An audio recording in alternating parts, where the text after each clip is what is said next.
Hello, Dr. Tinay. Why did you decide to become a doctor and chose urology in particular? Okay, long story short, I choose medicine because I always wanted to help people in order to get them healthy.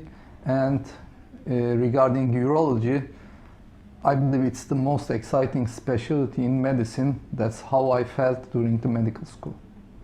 You continued your postgraduate training in the States. Could you please tell us about your experience in urologic oncology research fellowship at Harvard Medical School? Okay, it was a great opportunity, and I was always interested in basic science and in advanced technology, and it was an opportunity to witness advanced technology in urology, and especially in urologic oncology. At the same time, I was able to also conduct my projects in basic urologic oncology. Are there differences in European and American approach in urological treatments? What protocols do you follow here at Anadolu Medical Center? Okay,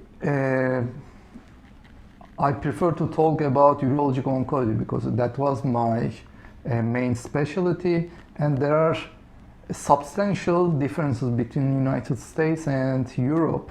And for me, or at least in my logic, United States approach is more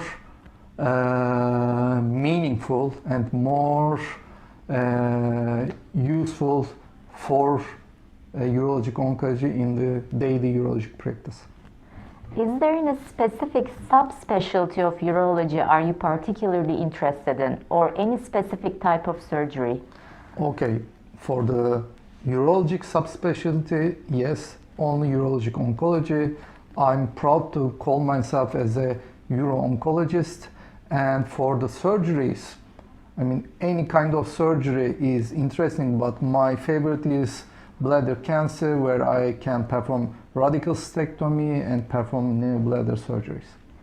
How did you decide to join the Anadolu Medical Center team? What are your first impressions about the hospital and staff here? Okay, regarding Anadolu Hospital, I mean, their offer was really exciting. They asked me to become the head or the director of the urologic oncology, and I knew that they had all the potential specialists, subspecialists like medical oncology, nuclear medicine, interventional radiology, radiation oncology, and especially molecular pathology. And it was a great opportunity, not only for me, also for the patients to be treated or to be evaluated by the whole team. And that's something exciting for me. That's why I accepted their offer. From which countries do you receive patients from mostly? Okay, so far mostly there are patients from Romania, Bulgaria, Russia, from Uzbekistan, Kazakhstan, Georgia. There are some patients from Northern Africa, from Arabic countries, and additionally, of course, Turkish patients are local patients. Mm-hmm. What are the top 3 surgeries that you perform most?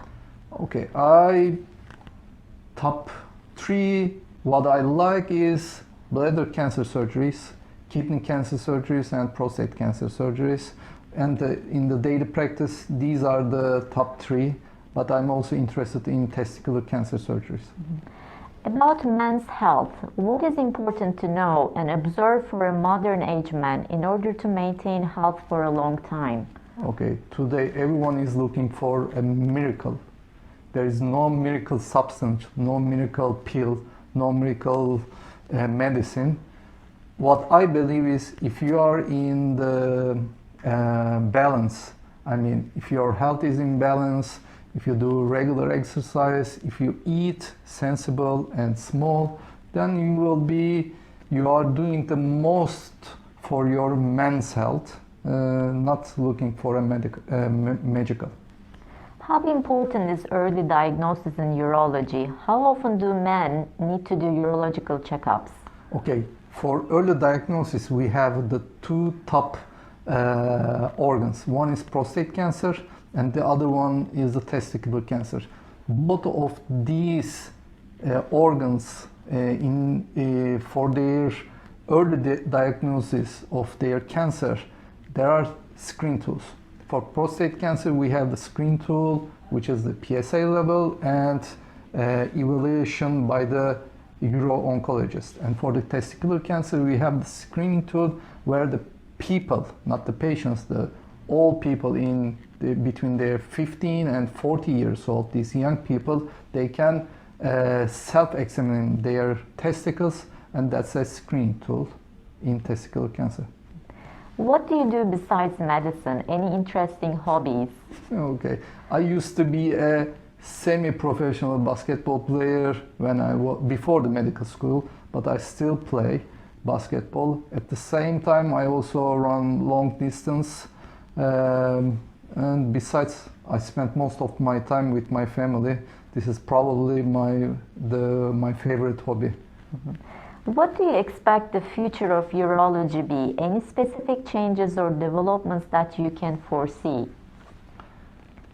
My dream for urologic oncology is that we no longer perform any kind of surgeries and we can develop any kind of patient or person-specific therapies, but probably I'm not going to see it during my professional life, but that's what I'm looking for. But for my professional life within the next probably 20 years, there will be many advantages in minimally invasive technologies, minimally invasive surgeries, and we will all experience, and I hope we will all perform these new technologic surgeries. Thank you, Dr. Tinay.